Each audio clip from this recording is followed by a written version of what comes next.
আজকে আমরা দেখব সূত্রের সাহায্যে গুণ।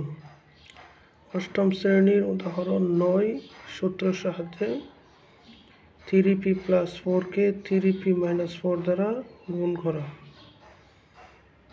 3p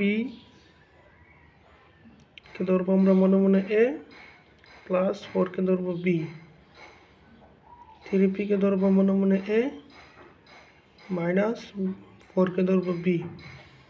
a plus b a minus b।